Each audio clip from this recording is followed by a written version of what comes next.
Welcome back to a new school year and good morning, leaders, teachers, and staff. I hope everyone is safe, well, and was able to find some time to relax and enjoy the weather this summer. My name is Sean Conley, and I'm the new Assistant Superintendent for the Acceleration Network. I am truly excited to be here with everyone today for my very first summer summit. I'm excited to be a part of a model, a strategy, and more specifically, a research-based strategy that has been specifically created to level the educational playing field for our students by accelerating their learning in a sustainable way and meeting their social and emotional needs. Before I go any further, I would be remiss if I did not acknowledge a few people that have made today and this week possible. Dr. Haidt for faithfully supporting the Acceleration Network's model by continuing to fund the additional resources to each school, even during uncertain times. The network team, Jesse, Christine, Natalie, Nancy, Erica, Ed, and Steve, for their commitment to making this summer summit a reality. And believe me, this team has faced many obstacles to make this a reality in a virtual setting. And last but not least, I cannot start this journey without acknowledging Dr. Eric Beekos for having the wherewithal to create this research-driven model and for trusting me to continue and elevate this work with all of you. Thank you, Dr. Beekos. I know I've probably missed someone, but believe me, I thank you and I appreciate everything you have done to make this week a reality. As I've stated earlier, I'm excited to be here today with each of you. In fact, I can't think of anywhere else I'd rather be. I feel like I've been preparing for this part of my leadership journey since 2005. What is the significance of 2005? Two of the most important events of my life happened that year. The first, my son Maximus was born. He gave me even a greater sense of purpose in life, and that was to strive each and every day to be a better person. The next thing that happened to me in 2005 was I left my teaching position in a suburban school system to become a resident principal in what was considered one of the top elementary schools in the city of Baltimore. But in reality, this school was far from being a model of excellence for students, teachers, and the community. In fact, this is when I first experienced the inequities in education with and for students of color. That year, I decided that my professional purpose was going to be ensuring students from largely marginalized communities would have access to a high-quality education that would provide them with the skills and confidence to have choices beyond their school-age years. This experience, and many of the experiences I've had since then, is what makes working in and leading the Acceleration Network so exciting. But believe me, I understand that this work is extremely challenging and successes are not easy and in most cases take years to actualize. In reality, many of the challenges you face in the Acceleration Network 5 years ago still exist today. Many of our families and communities are still challenged with the effects of poverty. Too many of our students are impacted by trauma and are burdened with mental and physical health challenges. And every day we are left to deal with the effects that institutional and systemic racism have had on our communities. These challenges that we face are only compounded by the fact that we don't have all of the resources needed due to disproportionate funding for urban schools and schools that mainly educate students of color. Unfortunately, these challenges are not going away anytime soon. And if these are not challenging enough, we are now faced with a new obstacle, COVID-19. To the people listening today, COVID-19 has presented unprecedented challenges that have never been seen before in our lifetime. Think about it. In the US alone, we have seen almost 5 million people confirmed with COVID-19 and almost 160,000 deaths. And here in Pennsylvania, we are over 100,000 confirmed cases and more than 7,000 deaths.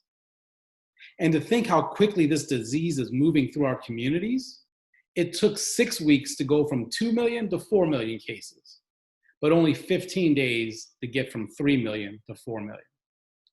This disease is real, and we must be prudent in how we deal with it. First and foremost, we have to think through and plan on how to keep everyone safe and well during this pandemic that right now doesn't have an end in sight. But we also cannot lose sight that COVID-19 has shown a bright light on the inequities in our country, and specifically in education. For example, it seems like an easy solution to simply shift to a fully virtual learning strategy, but we know that many of our families don't have access to the internet. And there are other families that, due to the pandemic, are not able to work from home. So that leaves many of our students to fend for themselves through this new virtual learning experience. And just to accentuate my point regarding the challenges we face in education, just look at the achievement data here in the School District of Philadelphia. 35% of all students in grades 3 through 8 in ELA are considered proficient or advanced. But when you factor in race, only 26% of African American students and 28% of Hispanic students are considered proficient or advanced, compared to 58% of their white peers. And the story is the same with regards to math. 21% of all students are proficient in grades 3 through 8, but only 11% of African American students and 14% of Hispanic students are considered proficient or advanced, compared to 31% of their white peers. And as you are processing these data points, I want to remind you of one thing: that 86% of the students enrolled in the School District of Philadelphia are students of color. To me, this data represents the very definition of disproportionate achievement levels between students of color and their white peers. And it is why there is a need for an acceleration network. These challenges are real and they are complex. But if we stay committed to why we are here, we can turn these challenges into opportunities. I see an opportunity to emphasize achievement and the importance of it just as much as we focus on students making progress from categories such as below basic to basic and tier 3 to tier 2. I see an opportunity to let teachers know it is okay to emphasize social emotional learning just as much as we focus on literacy instruction.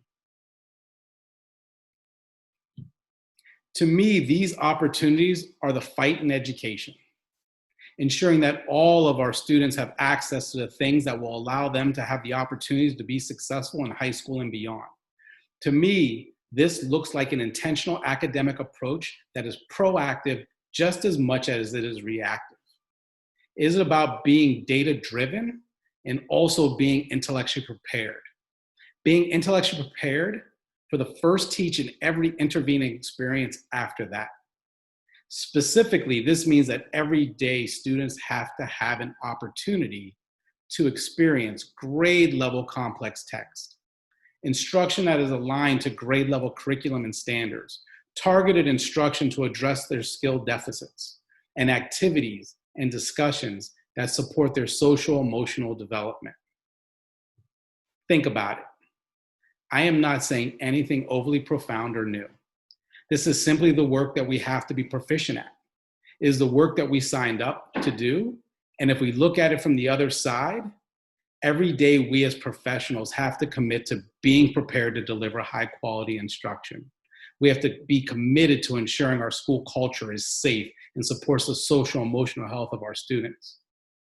And we as leaders have to commit to creating a culture of learning that provides an opportunity for each student and every adult to excel. As a network, we have to be committed to staying up to date on the research and best practices that are relevant, so we are better able to support and build the capacity of our school communities. And again, there's nothing profound here or nothing new, but it is the work that we have to be proficient at.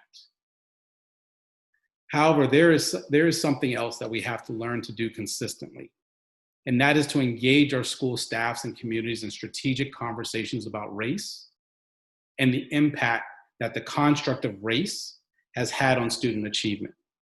It is also important to make sure these conversations lead to a means to understand what deliberate actions are needed to intentionally disrupt the patterns of inequities that lead to dismantling those disparate outcomes I highlighted earlier.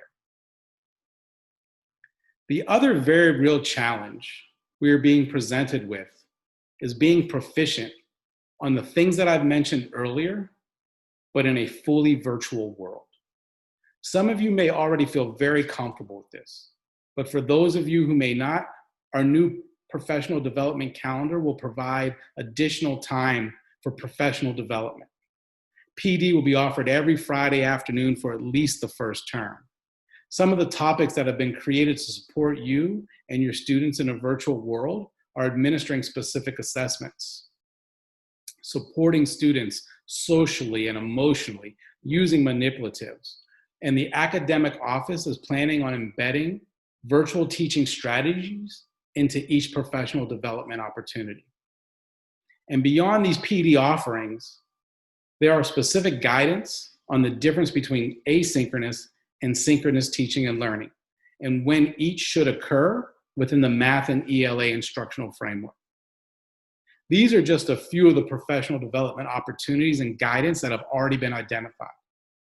But this is definitely going to be a journey that we're going to have to take together as a network. I don't have to say it, but I'm going to say it. And I'm going to say it again and again. This work is complex, this work is challenging, and it is very personal. But it is also some of the most rewarding work anyone can be asked to do.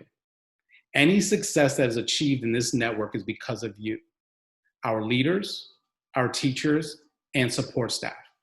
And that success is because of your unwavering belief in all of our students, as well as the belief that we are able to make a difference. I thank you for what you've already accomplished, and I thank you for wanting to continue to rewrite the narrative about our children and our schools. I hope everyone enjoys their virtual summer summit, and I look forward to meeting everyone in person in the very near future. Thank you, and have a great week.